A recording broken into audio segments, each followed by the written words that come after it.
माका किलुई अख्तर दे माका किलुई अख्तर दे नंद दस्तूर चारा गान दे मिलाद कदरदान दे मिलाद कदरदान वै मिलाद कदरदान दे मिलाद कदरदान माका किलुई अख्तर दे माका किलुई अख्तर दे नंद दस्तूर चारा गान दे मिलाद कदरदान दे मिलाद कदरदान मिलाद कदरदान दे मिलाद कदरदान यम कौमुल कुरा की पख्वाद बैतुल्लाह की पकोर दा अब्दुल्लाह की सुभान अल्लाह यम कौमुल कुरा की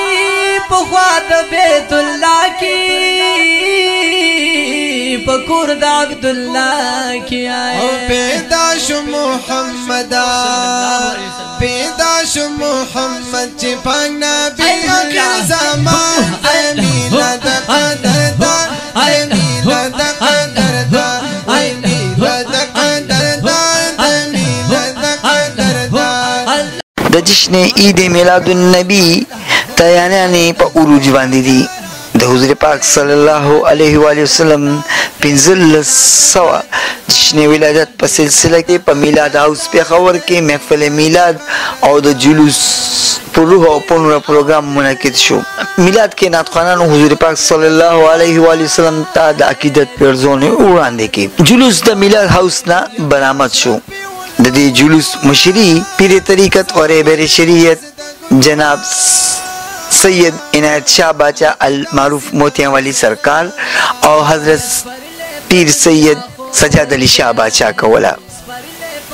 په دې جلوس کې د پیښور او د پیښور نه بار راغلي مریدانو او محبینو په یو ګڼ شمېر تعداد کې شرکت کړی و. دا جلوس د میلاد هاوس نه برآمد شو او د پیښور ښار په مختلف لارو نه تېرېدو نه پس د حضرت شیخ جنید بابا په مزار باندې اهتمام پذیر شو. د شرکاو په ټوله لار په حضور پاک صلی الله علیه و آله وسلم ته د درود او سلام نذرانې پیش کړې. د علاقې خلکو د جلوس په درناوي سره استقبال وکړو او ځای په ځای ګلپاشي پې وکړه. د پیښور پولیس لخوا هم کوټلي انتظامات شوي وو. د شیخ جنید بابا په دربار باندې د ملک او قوم د ترقۍ دپاره خصوصي دعا وغوښتې شوه. نن زموږ آقا صلی الله علیه وسلم د پیدایش ورځ دی او هغې دپاره موږ خوشحالیانې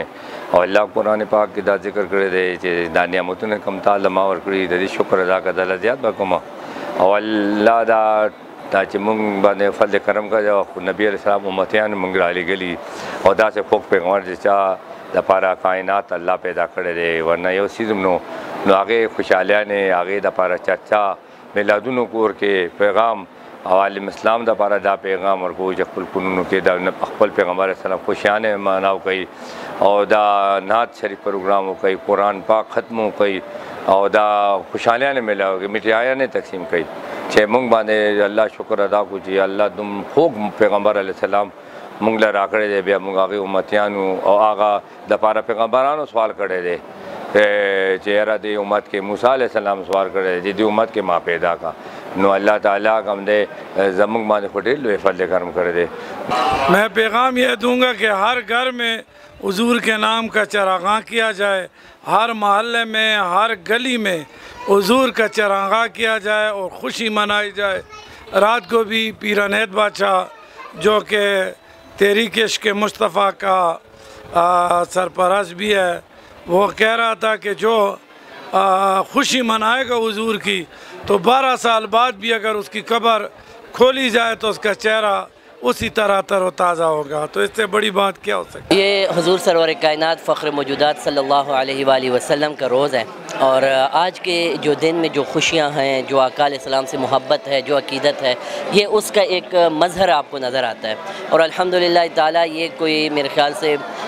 15 یا 20 سال ہو چکے ہیں کہ اس کو بدترتیب روانہ کیا گیا ہے الحمدللہ تعالیٰ. اور اس میں جتنے بھی شکریہ ادا کیا جائے सबसे पहले तो अल्लाह तबारक व तआला का कि उसने हमारे दिल में इश्क़ मुस्तफ़ा रखा और हमें इस जैसी अजीम खुशियों में शामिल होने का मौका दिया। और बाद अज़ां क़िबला पीर सैयद इनायत अली शाह बादशाह साहिब का कि जिन्होंने ये मौके को जो है तरतीब दिया और हर साल इसी तरह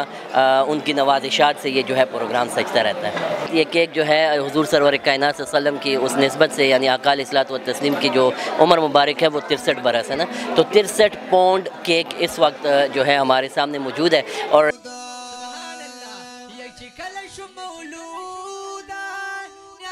पदे मौका पमीलाद हाउस की दृश्य पेत पोंडा केक होम कट करेशो